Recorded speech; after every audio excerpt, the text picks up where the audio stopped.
Hi అండి. నమస్తే. Welcome to అమ్మాయి లోకం. అందరూ ఎలా ఉన్నారు? నేనైతే చాలా బాగున్నాను. మీరందరూ కూడా బాగుండాలని మనస్ఫూర్తిగా కోరుకుంటున్నాను. ఇవాళ మన రెసిపీ వచ్చేసి శనగపిండితో పని లేకుండా చక్కగా గోధుమ పిండితో హెల్తీగా ఒక ఆలు బోండా అనమాట. ఎలా చేయాలో చూద్దాం. స్కిప్ చేయకుండా చూడండి. కడాయిలో వచ్చి ఒక టేబుల్ స్పూన్ ఆయిల్ వేసుకుందాము. దీంట్లో వచ్చి 2 టేబుల్ స్పూన్లు పల్లీలండి. వీటిని సిమ్‌లో పెట్టుకొని చక్కగా మంచిగా ఫ్రై అయ్యేదాకా వేపుకోవాలనమాట. అప్పుడే మనకి తినేటప్పుడు మంచి క్రిస్పీగా ఉంటుందనమాట. పప్పు లోపల దాకా ఫ్రై అయ్యి. ఇది ఇలా కొంచెం ఫ్రై అయిన తర్వాత దీంట్లోనే ఒక టేబుల్ స్పూన్ మినపప్పు వేసుకుందాము. తర్వాత ఒక టేబుల్ స్పూన్ ధనియాలండి. ఫుల్ ధనియాలే వేసుకోండి. అప్పుడే మంచి టేస్ట్ వస్తుందనమాట.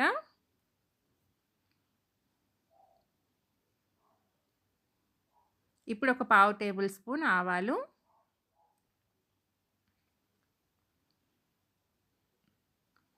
తర్వాత ఒక 5-6 జీడిపప్పు అండి. వాటిని చక్కగా కట్ చేసుకొని పెట్టుకున్నాము. ఒక టేబుల్ స్పూన్ ఉంటాయి. వాటిని కూడా వేసేసి వేయించుకుందాము. తర్వాత ఒక టేబుల్ స్పూన్ జీలకర్ర.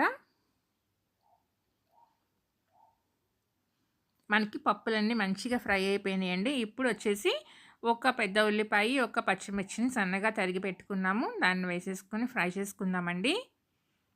మరీ డీప్ ఫ్రై అవ్వాల్సిన పని లేదు. ఉల్లిపాయ మనకి కొంచెం మగ్గితే సరిపోతుంది. కొంచెం పసుపు వేసుకుందాం.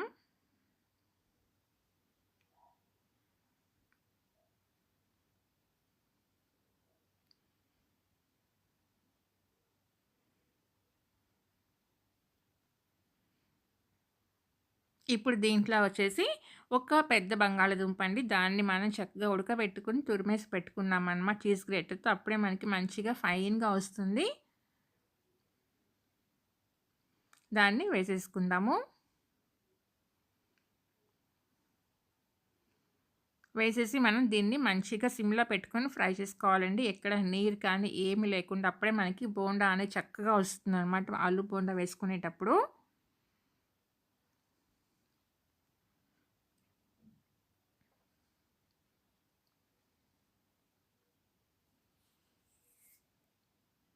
ఇలా మిక్స్ చేసుకుంటా మనం అన్ని పక్కలకి కలుపుకుంటా చక్కగా ఫ్రై చేసుకుందాము.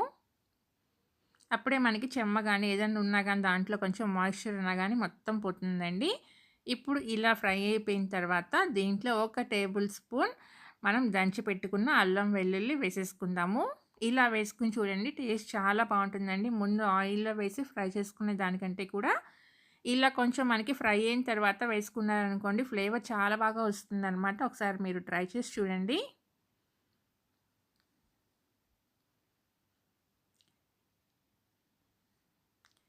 ఈ స్టఫింగ్ అనేది మసాలా దోసలకు కూడా చాలా బావుంటుందండి.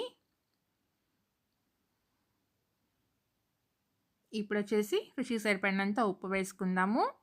అలానే ఒక అర టేబుల్ స్పూన్ కారం వేసుకుందామండి.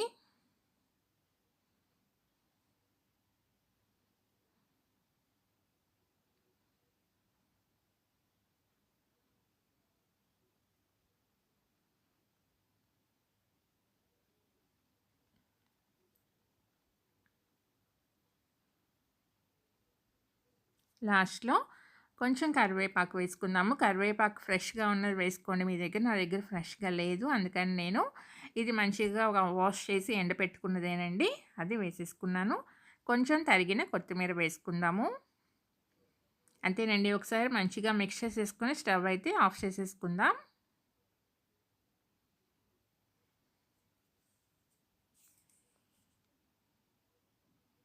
స్టవ్ ఆపేసుకొని ఇది కొంచెం చల్లారనిద్దామండి. మనం చక్కగా బాల్స్ చేసుకునేదానికి వీలుగా ఉండేటట్టుగా ఆరాలనమాట. మరీ వేడిగా లేకుండాను. దించేసి ఇలా ఒకసారి మొత్తం మంచిగా స్ప్రెడ్ చేసుకున్నామంటే ఫాస్ట్‌గా ఆరిపోతుంది మనకి. ఆరిపోయిన తర్వాత చిన్న చిన్న బాల్స్ లాగా మీకెలా కావాలంటే అలా తయారు చేసుకోండి. నేనైతే ఈరోజు కొంచెం మీడియం సైజ్‌గానే తయారు చేసుకున్నాననమాట. ఇలా చక్కగా రౌండ్‌గా చేసేసుకొని అన్నిటిని పక్కన పెట్టేసుకుందాము.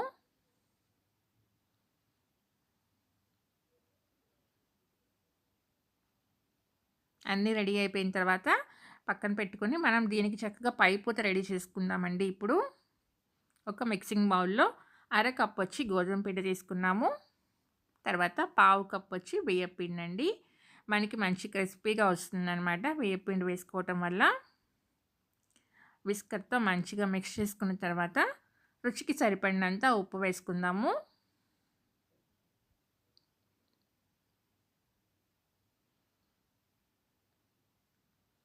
తర్వాత ఒక పావు table spoon red chilli flakes వేసుకుందామండి. కొంచెం పసుపు జస్ట్ మనకి కలర్ కోసం అంతేను.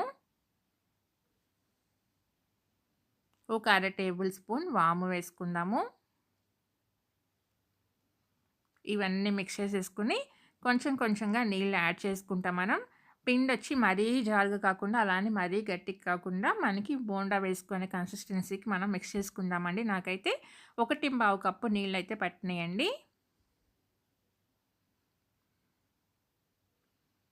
విస్కర్‌తో మిక్స్ చేసుకున్నామనుకోండి, మనకి ఉండలు కానీ ఏమి లేకుండా చక్కగా వచ్చేస్తుందనమాట. అదే గరిటె అనుకోండి మనకి చాలా టైం పడుతుంది మిక్స్ చేసుకోవడానికి.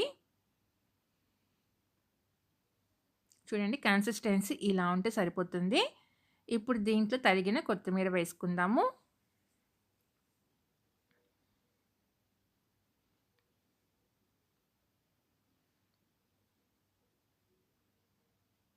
ఒక చిటికెడు కుకింగ్ సోడా వేసుకుందామండి. అంతా కలిపేసుకున్నాక ఇప్పుడు మనం ఆయిల్ పెట్టుకున్నామనమాట పొయ్యి మీద వేడెక్కడానికి. అది వేడెక్కిందనమాట. ఆ వేడి వేడి నూనె ఒక గరిటె తీసుకొని దీంట్లో వేసేసుకోండి. చిన్న గరిటె ఒక టేబుల్ స్పూన్ ఉంటుందండి కరెక్ట్‌గా అంతేను. ఆ వేడి వేడి నూనె వేసుకున్నారంటే మనకి చాలా క్రిస్పీగా వస్తుందనమాట పైపూత అనేది. ఇప్పుడు చూడండి మనం ఇది వేసేసుకొని చక్కగా ఆయిల్‌లో వేసేసుకుందాం అంతేనండి. పైపూత అనేది చాలా లైట్‌గా కోట్ అయ్యేటట్టుగా చెక్ చేసుకోండి. లేదంటే మరీ పైపూత అనేది మరీ మొద్దుగా ఉంటే అంత టేస్ట్‌గా ఉండదనమాట. చూడండి ఇలా చక్కగా ఒక పల్చటి లేయర్ లాగా ఉంటే చాలా టేస్టీగా ఉంటుందనమాట తినేటప్పుడు.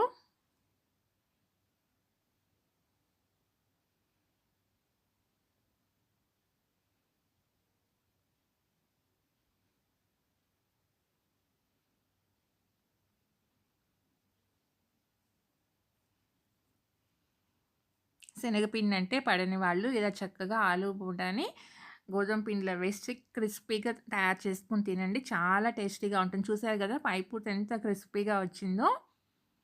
తప్పకుండా మీరు ట్రై చేయండి. మీకు ఎలా వచ్చిందో నాకు తప్పనిసరిగా కామెంట్ చేయండి. వీడియో నచ్చినట్లయితే తప్పకుండా ఒక లైక్ చేయండి. సబ్స్క్రైబ్ చేసుకోండి. మీ ఫ్రెండ్స్‌కి, ఫ్యామిలీ మెంబర్స్‌కి షేర్ చేయండి. చూసారు కదా ఎంత చక్కగా వచ్చిందో. ఈరోజు రెసిపీ అయితే ఇంతేనండి. రేపు ఇంకో కొత్త రెసిపీతో మీ ముందుకొచ్చేస్తాను. Thank you for watching.